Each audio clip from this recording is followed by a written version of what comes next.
Well, welcome everyone to our webinar or presentation today. Today we're going to discuss Redstone Financial Group's philosophy of planning that helps attorneys and law firms protect their practice, lower stress, and can potentially help them retire or even work less 5 to 10 years earlier. Today I'm going to teach you this by showing you our planning methodology called the Retirement Efficiency Matrix. Now, this is a planning method that we've designed to efficiently grow your assets and protect your business, and we do this by diversifying how you invest and enabling you to choose how you are taxed at retirement. Now, to reach your retirement goals does not require luck or working like a dog if you don't implement the strategies I'm going to show you today. Now, first question is, who's this for? Well, we specialize in general attorneys, law firms, multiple partner law offices, people that are just starting out in their law practices, estate planning attorneys, personal injury lawyers, and litigation attorneys. Now, who am I? Well, my name's Win Greenwood. I've worked extensively throughout my career with many successful law firms and individual attorneys. My experience of working with many attorneys has given me the knowledge and expertise to address their financial concerns and needs. I'm also the creator of the planning methodology, the Retirement Efficiency Matrix, and I've been in the industry for nearly 12 years, and in the midst of the largest recession this country has ever seen, I founded Redstone Financial Group. Now, in the next 45 minutes, here's what you're going to learn and what we're going to go over. First thing, we're going to talk about how to properly allocate your retirement assets based upon a criteria focused on your personal situation so you can increase your opportunities for growth. Second, we're going to discuss how to save on taxes today and have the ability to also have tax-free income in retirement so that you can spend more of your hard-earned money. And thirdly, we're going to talk about how to use the tax code to your advantage in retirement to make sure that you retain as much of your money as you can so you're able to travel and better enjoy the retirement you envision. Now, my next question is this for you? This is the question you need to be asking yourself. Is this presentation up your alley? Well, if you're a successful attorney that's making a great income, but you feel like you're paying too much in taxes year after year, then this is for you. Now, if you've had a hard time figuring out exactly what you want financially and where you want to go, and you don't know exactly how to get there, then this is for you. And if you're worried about what would happen to your business and family if something were to happen to you or your income stream, you're in the right place. And if the thought of working so hard now just so that the government will take more than 1/3 of your retirement income gives you a pit in your stomach, then this presentation should be of value to you. So let's talk a bit about the house rules of this webinar. Now, although the Retirement Efficiency Matrix is an innovative approach to financial planning, it is still based upon the fundamental financial planning principles. So if you're on this webinar expecting a get-rich-quick scheme, then feel free to sign off because that's not what we're about. Secondly, being successful at what I do has given me the luxury of working with those that I want to work with. I've chosen to work with those that I care about. I've chosen to work with those that care about someone else more than themselves. I'm not interested in working with people that are purely self-centered. And in order for the information in this presentation to be of value to you, you need to be successful and either have some investable assets or great cash flows. Now, I run my business with the highest level of ethics and values, and I expect my clients to do the same. And lastly, please leave all preconceived notions or opinions at the door. I ask that as we go through this webinar, you place all your pre-existing prejudices on the shelf. Now, since our office has extensive experience working with attorneys and law firms, we have we have some firsthand knowledge of the financial plan or the financial pains and anxieties that lawyers go through in their professional life and how that can transition into their retirement. So let's go through the financial stages of the attorney or the lawyer. The first stage is fresh out of law school. You finally have a good job with a good firm, but they're working you to the bone. You make a livable wage, but you certainly aren't independently wealthy, mostly because your student loans are now needing to be paid.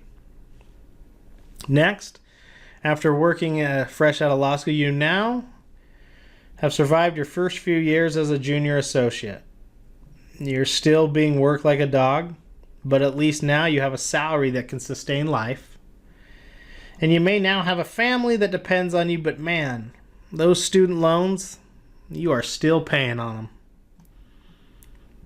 Third, you've paid some dues. You've made partner. You're now making a great income, but the hours are still long. The student loans are almost in the rearview mirror, and you have spent so much time making partner and paying student loans and raising a family, you realize that your retirement is behind schedule, but you are making a great income. Also, when you begin to make good money, everyone has an opinion on what you should do with it. And they're making these opinions, they're giving you these opinions without having a firm grasp on what you want. But something else has begun. With that great income comes great taxes. You've worked so hard, and now you're giving away nearly 40% of your income to the government. I had an attorney client explain his feelings on taxes like this to me. He said, I worked the first 4 months of every year just to pay the IRS. After busting my butt until May, I finally get to make an income.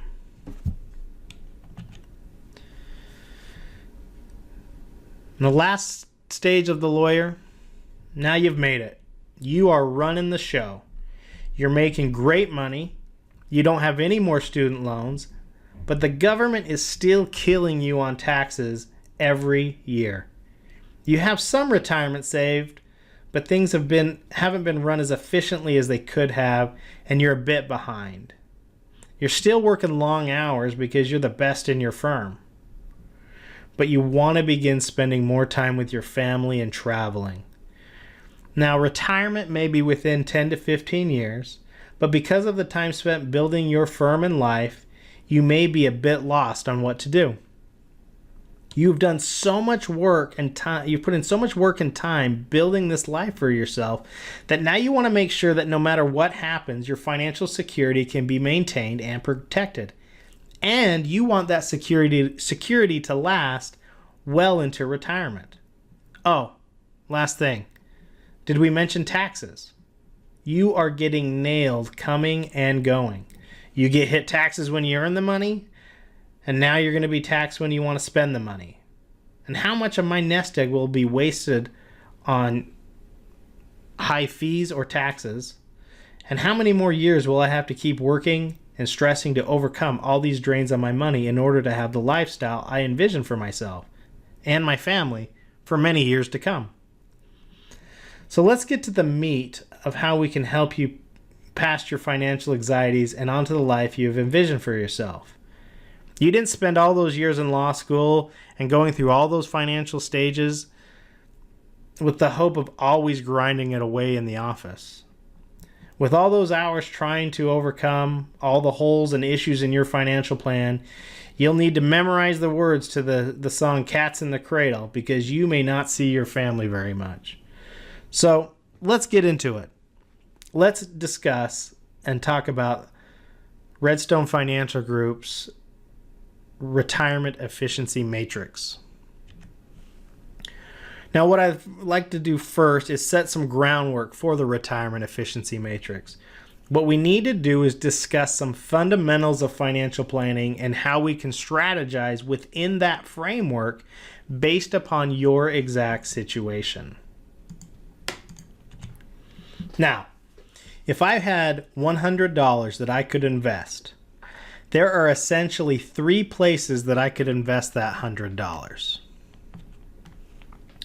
The first place that I could invest that $100 is in a cash location. Now, when we talk about a cash location, we're talking about your checking account, your savings account, even a money market account. Typically, this is anything that you could find down at your local bank or credit union. Now, if we were to look at the rate of return of a cash location over time, it may look something like this. You're typically not going to earn much interest on your checking or savings account. And when you get your statements from the bank every month, you're probably well aware of that. Now, the second place that you can invest your $100 would be in a fixed location. Now, when we talk about a fixed location, we are referring to bonds, which are debt securities, or I like to call them loanership dollars. Now, many people don't understand how bonds actually work. So let me give you an example. Let's assume that the city you live in wants to tear up the freeway again, and they needed a way to pay for the construction. They may issue bonds to the public. Now, the public could then buy those bonds for a set interest rate. For example, the city could sell a 10-year bond that would earn 5% a year, and they would sell that bond for $1,000. You then give your $1,000 to the city. They pay you 5% or $50 on that $1,000 every year for 10 years. At the end of the 10-year period, the city would then give you your $1,000 back. Now, essentially what you've done is you've loaned the city your money for a specified period of time. They paid you an interest rate for that time frame, and then they gave you back your original $1,000 payment.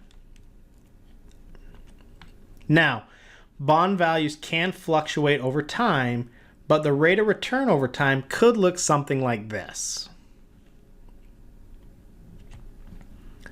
Now, the third place that you could invest your $100 would be into an equities location, or what we like to call ownership dollars. When we talk about equities, we are referring to mutual funds or stocks. Now, these are the typical investments we hear a lot about. Now, when you own a mutual fund or a stock, you own a piece of that company. So if you own 100 shares of Apple or Microsoft or any other company, you own a piece of that pie. Now, the rate of return over time may look something like this. Now, equities or stocks can be very volatile. When we talk about volatility, we are referring to the amount of uncertainty or risk an investment may experience in a given time frame. If an investment has a high volatility, then the value of that investment could have a higher spread in its values over time. So you're going to have a wider swing of the rate of return. A lower volatility means that the investment values do not fluctuate as dramatically. Now, but historically, equities have done better than bonds, which have done better than your cash locations. Well, if equities have performed better over time, why wouldn't I just put all my money in that location? Well, because it depends. It depends on your exact situation. Figuring this out can be determined by looking at 3 different criteria. First, what are your objectives for this money? Why are you even saving? Is it for retirement? Is it for a second home? What you are saving for will determine how you invest the money. Second, what is your risk tolerance for your money? Now, this question tends to be a bit of an emotional question. Now, how do you react emotionally if your account experiences a correction and goes down? Third, what is the time horizon for your money? When do you need it? If someone is 25 years old and is saving for a retirement age of 65, they have the luxury of being more aggressive with their investments. Because if their account goes down, they have enough time to let the account recover. Versus someone who is 55 years old, if their account goes down, they may need their money in the next few years. So someone who is 55 years old tends to invest their money more conservatively because they no longer have the luxury to sit around and wait for the market to recover. Now, once we do a deep dive on those three questions, we can then determine what is called your asset allocation. Basically stating, how do I allocate my assets across my cash, my fixed location, or my equities location? It's always interesting how people view what I do in respect to investing. So many people come up to me and ask the same question. What are you telling your clients to invest in? And it's as if they expect that I have some magic wand investment that will give them the highest rate of return with little to no risk, no matter what my clients are each trying to accomplish. An investment like this does not exist. If something seems too good to be true, it probably is. My answer to this question is always the same. It depends. You would never ask a doctor, "Hey doc, what drugs are you prescribing your patients to take?" Somehow we have been taught that investing is as simple as taking a pill that will cure all of our ailments. It just doesn't work that way. Now, in any savings scenario, we go through two major stages. The accumulation phase, where we're trying to earn more money and accumulate more money, and then the distribution phase, the time that comes after the accumulation phase when we decide to spend that money or live off of our money. Right now, many of us are in the accumulation phase of our lives, and our retirement accounts are smaller, and the goal is to grow our retirement bags of money. Now, once we grow our retirement assets, we now need to determine the best strategy for distributing those assets or spending them. And we've now entered the distribution phase of retirement. So we place our little spigot into our money, and we need to begin dripping off an income stream to ourselves. When we start taking our stream of income from our money, there are 3 locations we can take that money, and those 3 locations will determine how we're taxed on that money.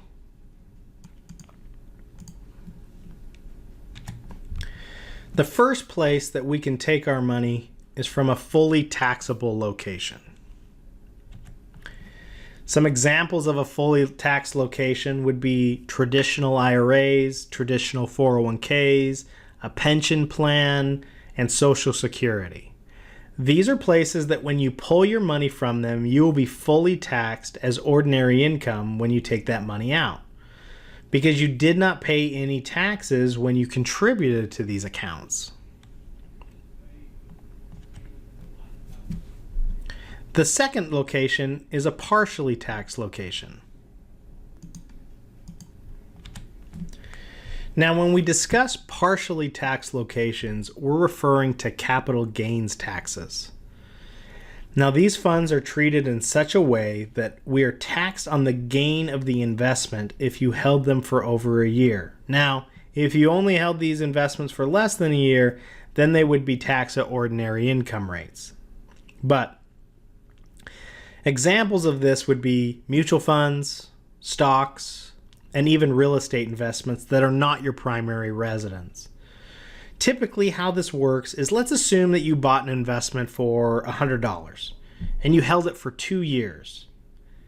At the end of the 2 years, the value of the investment is now $150, and you decided you wanted to sell that investment. You would be taxed on the $50 gain you earned on that investment. And right now, the capital gains tax rate is 15 to 20% of the gain realized. So on that, going back to our example, for that $50 gain, you would be taxed anywhere from 15% to 20% on that $50. Now, the third location is a tax-favored location. These are locations where when you pull the money from them, you are not taxed or may be taxed at a lower rate. Examples of these types of accounts are any retirement account that is a Roth account. So that could be a Roth IRA or a Roth 401k. The interest earned on municipal bonds is also tax favored, and the cash value on certain kinds of life insurance can be tax favored. So, knowing what we now know about the tax treatment on our distributions or when we start spending our money at retirement, how can my retirement plan distribute my assets more strategically? Now we're going to get into the part of the presentation where we discuss how you're able to choose how you want to be taxed at retirement. Now, most people don't really understand how tax brackets actually work. Here we see the 3 lowest brackets for married filing jointly as of 2018. The first $19,050 that I will earn will be taxed at a rate of 10%. The next $58,350 I earn up to $77,400 will be taxed at a rate of 12%. Then the next $87,600 I earn up to $165,000 will be taxed at a rate of 22%. So now, knowing what I know about how my money will be taxed at distribution and what I know about tax brackets, let's run through a couple of quick examples. So let's assume that 100% of my retirement funds were saved and distributed from a fully taxable location. For example, a traditional IRA or a 401k or even a pension plan. Also, let's assume that the annual amount I want to distribute from my big bag of money is $100,000. Now, this simplified example is also taking into account that there are no deductions being credited. So, the first $19,050 will be taxed at a rate of 10%, giving me a tax bill of $1,905. The next $58,350 will be taxed at a rate of 12%, giving me a tax bill of $7,002. Then the last $22,600, because my example is only going up to $100,000 of income, will be taxed at a rate of 22%, thus giving me a tax bill of $4,972 on that money. When you add up the taxes owed from each bracket, I have a total tax bill of $13,879 on the $100,000 I took from my big bag of money. Now, had I been strategic in how I invested my money from a tax strategy standpoint when I was younger, I could potentially save a large amount of money in taxes in my retirement years. The idea is not only do I want to diversify my assets across cash, fixed locations, and equity locations, but I also want to diversify my assets by the way they'll be taxed at retirement. So let's assume the same $100,000 withdrawal from my big bag of money for this example. But this time, we're going to assume that I have assets spread across multiple types of tax treatments. I might have some money in IRAs or a pension plan. I have some money in mutual funds, and I have some money in a Roth IRA or even cash value life insurance.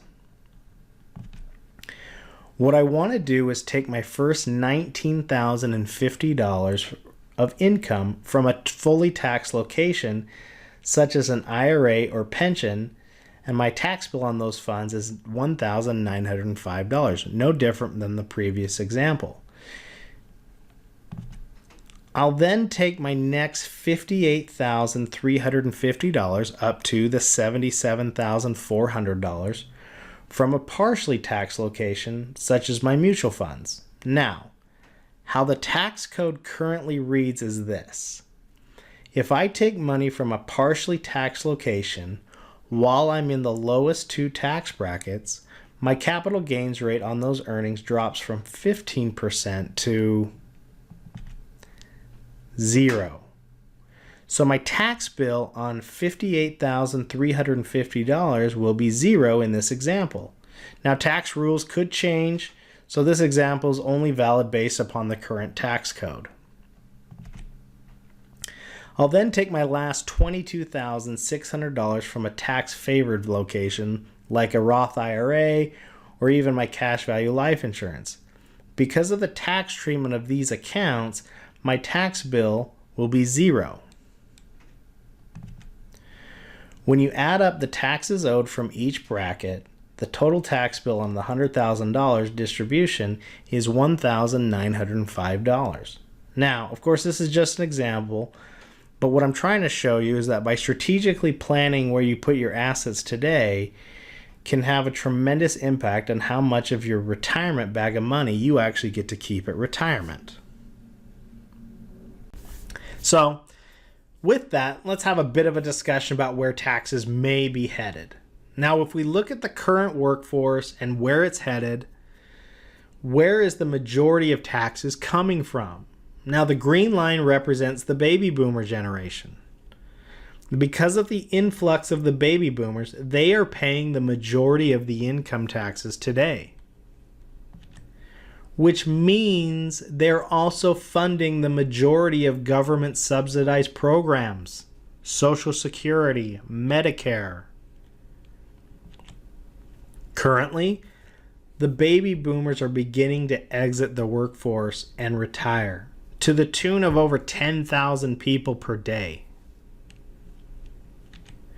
Now, what will happen when the majority of the voting population wants to take advantage of the government programs they've been paying into all these years? Now, one of two things may have to happen. Assuming the government doesn't raise the minimum age to start taking Social Security or take other measures, Social Security payments may have to decrease. Or taxes may have to increase. Now, where are you going to want your money upon distribution?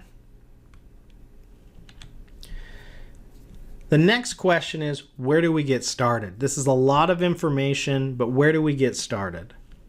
Well, the first step in every sound financial plan is the protection aspect of the plan.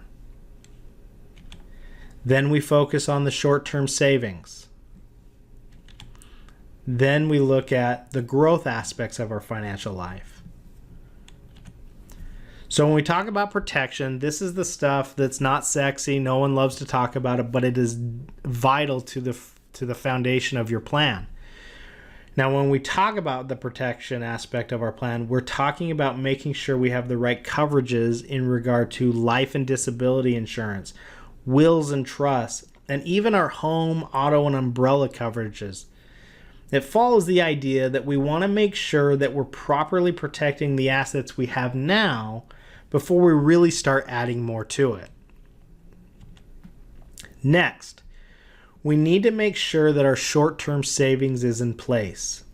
Ideally, we want to have 3 to 6 months of income in a cash location that is liquid and we can grab it quickly. So if something were to happen, an emergency, you get laid off, a large expense, you know that you've got the cash readily available to pay for that. Then we start to focus on the growth aspects of our financial plan. Now, this is the step that gets people excited. This is what people want to talk about.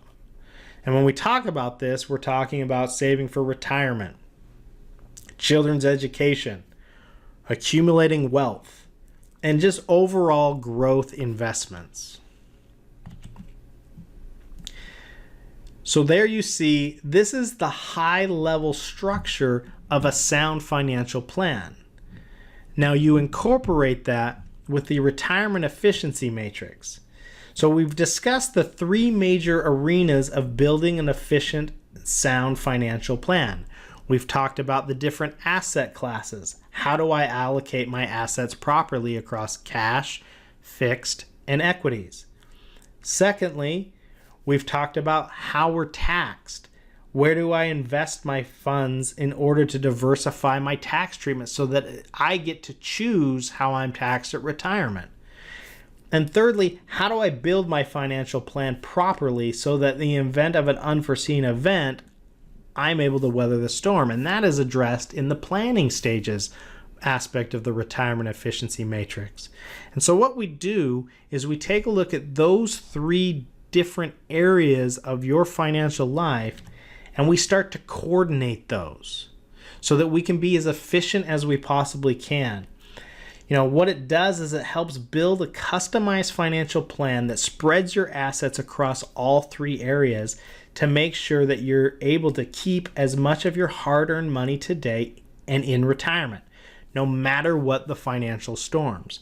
One of the things that we do is as we build this custom financial strategy for you is how do we make sure that there's overlap so that we can knock two birds out with one stone? Is there a way that I can have some protection and some growth that's also tax-free? So there we've incorporated some planning stages in with our tax treatment. Is there a way that I can take advantage of equities but also have it be part of my growth model and be tax-free or partially taxed? And how do I incorporate this so that I can have some tax deferral and save on some taxes today, but also be able to save for retirement efficiently when I reach retirement? So that is the retirement efficiency matrix in a nutshell.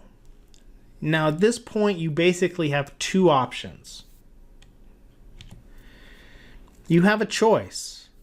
Do you want to live in a place of information or transformation? Now you can take the information that you've learned today and you can go it alone without a tax coordinated plan and potentially waste years of your life and potentially waste a lot of money trying to figure it out. And while you're doing that, you'll continue to make emotional decisions that could potentially waste time and years of growth. Or two, you can get help from us. We specialize in this. We don't do anything else. All of our time is spent solving this problem for our clients. Now, if you think we can help and you decide to go with option 2, and then you've decided to work with us, here's what you can expect. So if this sounds like you, and you want help with your investment and retirement plan, then I invite you to set up a time to meet with me. Now, over the next 5 days, I've set aside some time to talk to you and see if I can help. We'll talk for roughly 30 minutes, and we'll map out an exact, tailored action plan for you to follow so that you can get your efficient plan started and protect your assets so you can begin potentially enjoying more of your hard-earned money. Now, to schedule the initial consultation, please go to the site listed and apply for our meeting.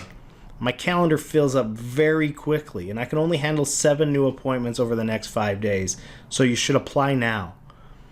I now want to take the time to thank you for spending some time with me today.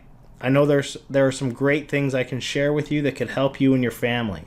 If you have any questions, I encourage you to apply to meet with me. Talk to you soon.